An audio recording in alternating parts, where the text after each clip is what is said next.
آپ سب سے پہلے اس کی نیت کریں، اس کی نیت فرض ہے، حضور کی نیت فرض نہیں ہے۔ آپ ہاتھ ہاتھ دیا، سب سے پہلے آپ قابو پر پہلے تھے جو منہ ہونے کی حد ہے، پیشانی کی بات کوئی کام یہ تھی، یہاں پر ہاتھ تیرے کی پوری طرح ہاتھ پہلے۔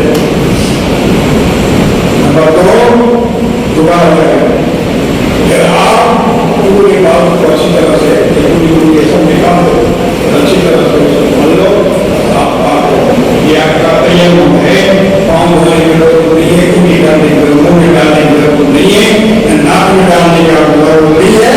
میرے مصطفیٰ کریم نے فرمایا کسی نبی کی یہ ضرورت نہ تھی، کسی نبی کے امت میں قانون نہ تھا، مگر اللہ نے میرے لیے پوری ترمیم کو اجر بنا دیا ہے، اور پوری بھکتی پوری روز زمین کی بھکتی کو کوئی امت کے بعد بنا نہیں۔ ہم نماز نہیں پڑھتے، پہلی اطلاع میں وضو نہیں ہے، وضو کرو، تیمم کر کے نماز پڑھو، آپ نماز پڑھو۔ ہاں، جہاں آپ کو پانی ملے گا، یعنی 1 کلومیٹر کے فاصلے پہ پانی ہو تو آپ کی نماز نہیں ہوگی۔ اگر آپ نماز پڑھ لی، سلام کرنے کے بعد کوئی آپ کا دوست آ گیا کچر پر بچے رکھے ہوئے تھے، اب آپ کی نماز باطل ہو گئی، پانی آ گیا، اب آپ وضو کریں۔ سمجھ آئی؟ اگر نہیں ملا یا دوسری نماز میں دوبارہ وہی وضو کریں۔ اس طرح سے شریعت مطالعہ میں اللہ تبارک و تعالیٰ نے یہ ہمارا امور امت میں چھوڑ دیا۔ نمبر 4، آپ علیہ السلام نے فرمایا مسیرت الشہر۔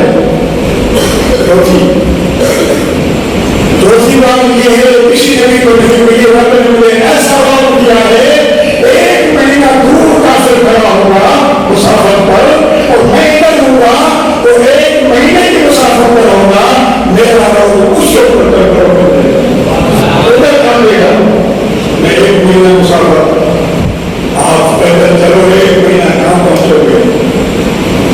جو مہینہ 1 مہینے میں آپ کا فاصلہ طے ہوگا، اسی فاصلے پر حضور کا پہنچ۔ یہی وجہ تھی کہ میرے مصطفیٰ کے سامنے بڑے بڑے جابر ظالم کافر جو آپ کے قاتل منکر تھے، مصطفیٰ کریم کے پیچھے بولتے تھے